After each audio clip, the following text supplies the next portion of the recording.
Can you tell me about the casting process for this? Because any movie would be lucky to have you and Jason in it, but at the same time, I imagine there must have been some sort of chemistry test and now this relationship? No, they had sent me the script, and I had known Donald Margulies from the theater, because I know him as a writer, and he's helped me with my plays. So I knew him, and then I met with James Ponsoldt, and I think Jason was already doing the movie, and so and then Jason and I met once very briefly to do something to it was like a kind of on-camera appeal to raise some of the financing, this kind of very strange thing that apparently is now common with movies of this size, to make some video for German financiers or something like that. And then we met then just the night before we started filming. So it was for a movie like this that you would think would have a lot of rehearsal, had none. The financing thing is really interesting too, because I wouldn't expect that with someone like James and his body of work, and especially with people like you two attached. Do you get that every once in a while now with independent films? Yeah, I mean, the other movies I did last year one was produced by the Norwegian government, but the other movies were movies that would appeal to a lot of people. So for movies like this that are more subtle and about characters that are dealing with things that are not exploding, it's, I guess, harder to raise the money. I don't know. I'm never on that side of it. I work in theater where I'm doing those kind of stories, but we're not asking for that kind of money. Did coming at this role from a writer's mindset help you tap into his mind frame at all? Yeah, I mean, I think every person in the arts, or maybe any industry, probably feels inadequate at times when you're in the presence of somebody who's doing the thing you do, but at a higher level.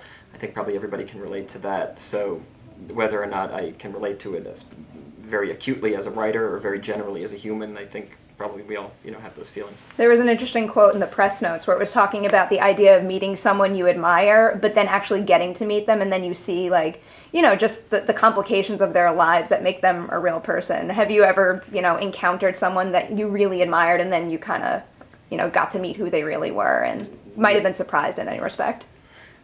I love basketball. You watch and these I kind of became friendly with the basketball players on the Detroit Pistons, and it was the opposite effect. I didn't think he would be such a sweet, thoughtful, interested guy, in what I'm doing, but he is. That was a kind of very nice surprise.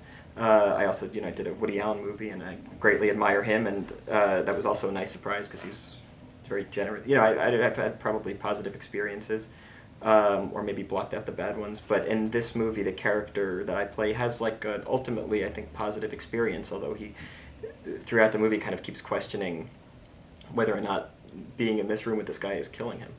You ever sit down and talk with Jason about just whose kind of perspective is in control? Because, the movie is told from your point of view, but at the same time, it's really important that it gets his position across clearly. Right. But then again, sadly, we don't have David Foster Wallace around to tell him how he really felt during those experiences. And it's such a back and forth between friendship and then not trusting each other, too. Yes, I imagine exactly. That's kind of a delicate balance. Yeah, because you're right. The movie is kind of told from my character's perspective, really in flashback after Wallace is announced to have passed away, and so you see the movie kind of with my biases, but because I oftentimes feel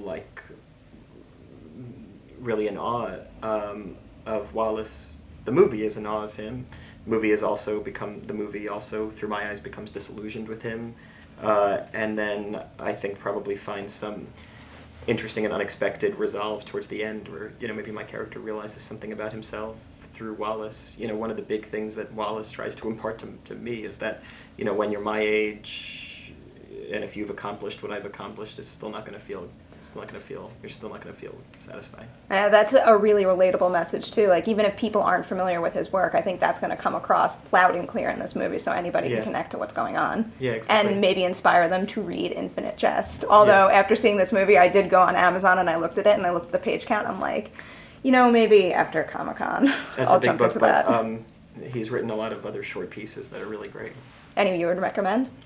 Yeah, I mean, in college I read a supposedly fun thing I'll never do again, and then for this movie I read other stuff like Consider the Lobster's a great book of short pieces. He has a speech called This Is Water that he gave. It was a commencement speech at Kenyon College, and that's really great. And yeah, you could read shorter versions of his things.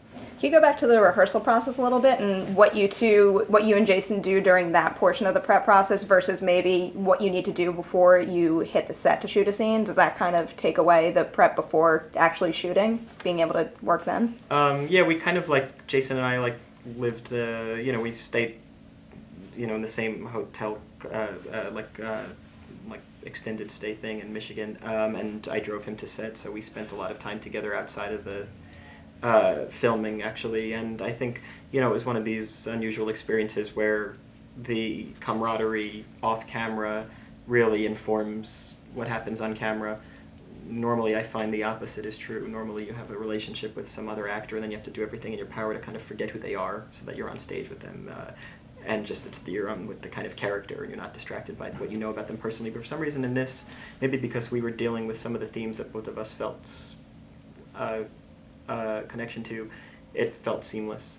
Did you ever take anything you've experienced in these kinds of interviews and kind of put that into your version of Dave Lipsky? Because after I walked out of this movie, I'm like, wow, now I'm really like self-conscious about all of my questions. Absolutely, yeah, 100%. Yeah, that's partly what I really liked about the script is that I saw what the other side is like.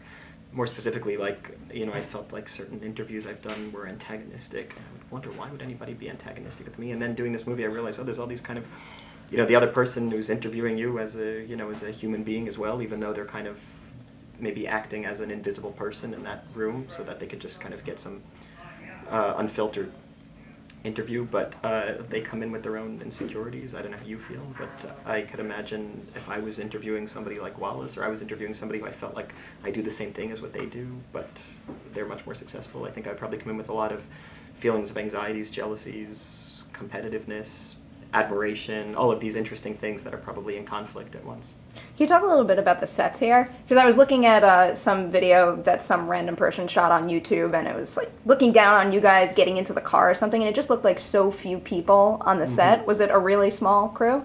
Yeah, I mean, compared to like a kind of more, mainstream movie, it was a small set, but compared to like a movie of this size, it was the right size. It was small in a way that was very helpful to us because things moved pretty quickly. You're not trying to get 200 people from one location to the other. This is a road trip movie, so we're kind of constantly moving, and it's also a movie with a short schedule because of the budget and everything. So it's a smaller movie, so you're on a shorter schedule. So there was a day, for example, we're shooting in Michigan where we shot like from 11 a.m. to 3 a.m. And then we all went to the airport and had a 6 a.m. flight to Minnesota where we then shot in the Mall of America. No one slept. So we were, it's like this kind of like, but you're in like a kind of delirium. But I actually find that really helpful because it keeps your emotional momentum going. The hard thing is, of course, when you're on a set waiting to do one line of a scene and waiting for 12 hours in your trailer, that's just exhausting. I feel like that might have been the tougher thing, just waiting all day to do that. That's horrible. I've done that too because I have done, big movies as well, and that's kind of annoying. You're just sitting around waiting to say some line about an explosion. That's usually less interesting. I can understand that. Is there any tactic you go to help keep yourself like awake and alert during that kind of shooting schedule? Yeah, it's hard because on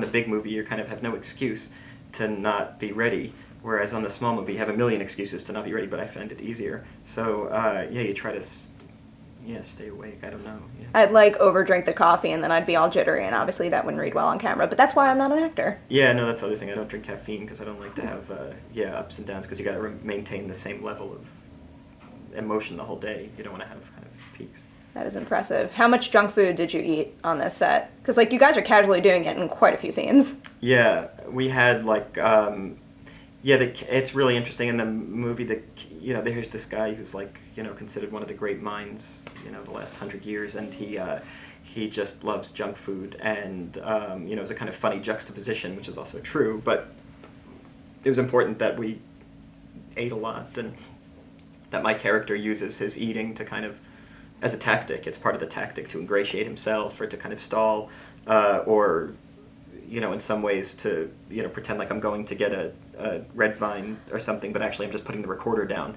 So you know, for me it was a way to kind of strategize the way I'm doing this interview. How meticulously did you have to plan the use of the recorder? Because, I mean, it always means, and it reads so strongly when you place it down versus when you pick it up and shut it off. So, yeah. I mean, is James constantly, you know, trying to map out when that happens? Yeah, I mean, it's the recorder becomes like the kind of elephant in the room. You know, it's the difference between it being a relationship and it being a kind of, you know, something more contentious. So the recorder is this wonderful physicalized, you know, manifestation of the conflict at the heart of it, which is that I'm there to get something from him, and I'm also trying to kind of take something from him. And yeah, so it became this great, well, I guess the cliche is like another character, which is not another character, it's a recorder, but that's the feeling, is that there's this other thing in the room. That's true. And he's also jotting down notes quite a bit too. This may sound silly, but like, what exactly were you writing? Yeah, my character is based on a real person, obviously, and I asked him how he took notes. He divided the page in half, and I forgot what it was. This was a year and a half ago now, but on the left side he would write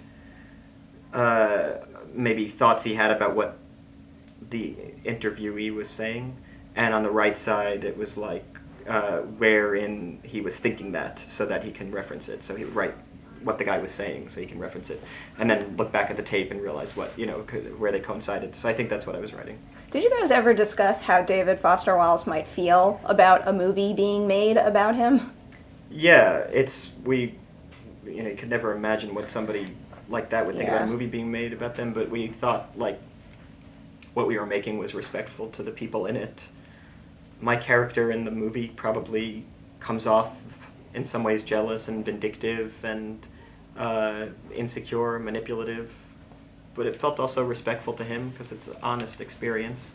And I think Wallace comes off as, you know, tortured, self-destructive, but also brilliant and, you know, compelling. And I think, but it was also done honestly.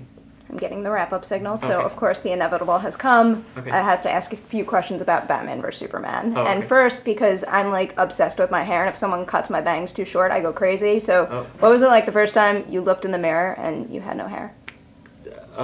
Very strange, very strange. I've had lots of hair my whole life. I mean, an unusual amount of hair for like a kind of, you know, male of my gender. And